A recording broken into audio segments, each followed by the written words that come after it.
অধিকাংশ মানুষ বিরিয়ানিকে ভারতের ঐতিহ্যবাহী খাবার হিসেবে জানলেও রন্ধন ইতিহাসবিদদের মতে এর উৎপত্তির গল্প আরও বিস্তৃত। বিরিয়ানি শব্দটি এসেছে ফার্সি বিরিঞ্জ বিরিয়ান থেকে, যার অর্থ ভাজা চাল। নামের মধ্যে লুকিয়ে রয়েছে এর পারস্য সংযোগ। ইতিহাসবিদদের ধারণা, প্রাচীন পারস্যে চাল, মাংস, জাফরান, শুকনো ফল ও বাদাম স্তরে স্তরে সাজিয়ে দম পদ্ধতিতে রান্নার যে কৌশল প্রচলিত ছিল, সেটি পরবর্তীতে বিরিয়ানির ভিত্তি হয়ে ওঠে। বাণিজ্য পথ, সামরিক অভিযান এবং সাংস্কৃতিক আদান প্রদানের মাধ্যমে এই খাবার পারস্য থেকে আফগানিস্তানের হেরাত ও কাবুলে পৌঁছায়। সেখানকার রাজদরবারে কাবুলি পোলাও সহ নানা শাহী খাবারের বিকাশ ঘটে। পরে 1526 সালে মোগল সম্রাট বাবরের মাধ্যমে এই রন্ধন ঐতিহ্য ভারতীয় উপমহাদেশে প্রবেশ করে।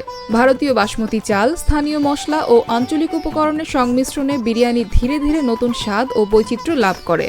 তবে বিরিয়ানির উৎপত্তি নিয়ে একাধিক মত রয়েছে। কেউ মনে করেন আরব ও পারস্যের পোলাও থেকে বিরিয়ানির বিকাশ হয়েছে। আবার আরেকটি তত্ত্বে দাবি করা হয় দক্ষিণ ভারতের প্রাচীন তামিল অঞ্চলে যোদ্ধাদের জন্য চাল, মাংস ও মশলা দিয়ে তৈরি এক ধরনের খাবার থেকেই বিরিয়ানির সূচনা। যদিও এসব তত্ত্বের পক্ষে চূড়ান্ত ঐতিহাসিক প্রমাণ নেই, তবুও এগুলো বিরিয়ানির দীর্ঘ ও বহুমাত্রিক ইতিহাসের অংশ হিসেবে বিবেচিত হয়। সময়ের সঙ্গে আওধের লখনৌ ও হায়দ্রাবাদের রাজদরবারে বিরিয়ানি রাজকীয় মর্যাদা পায়।